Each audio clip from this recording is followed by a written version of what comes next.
Patrick Zacharias, verdict le 16 juillet prochain.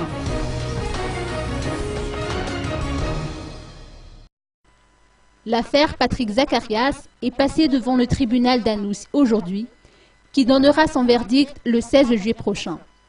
L'intéressé ainsi que les 4 journalistes incriminés dans ce procès étaient tous présents à l'audience.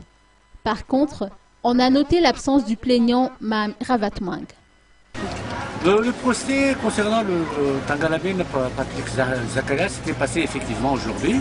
Mais ce qui est un peu flou dans tout ça, c'est que le tribunal avait demandé la comparution personnelle de M. Mamra Batmang, ce qui n'a pas été le cas parce que il y a des gens qui sont au-dessus de la loi, bien sûr, comme on le dit, mais il y a d'autres gens, dont les accusés, les prévenus, qui sont des gens respectueux de droit et de la loi.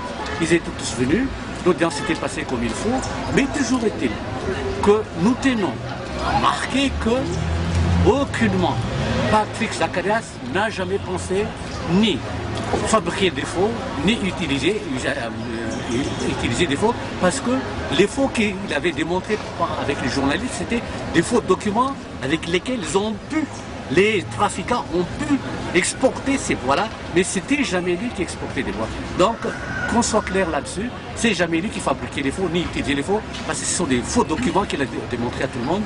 Là, nous sommes vraiment confiants de ce qui a été dit, la démonstration a été faite, maintenant c'est au tribunal de trancher.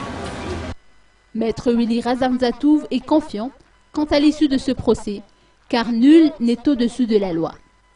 Ce sont les documents présentés à la douane par l'exportateur qui sont faux et son client a pu obtenir copie de ces documents qu'il s'est servi pour dénoncer cette tentative d'exportation illicite de bois de rose.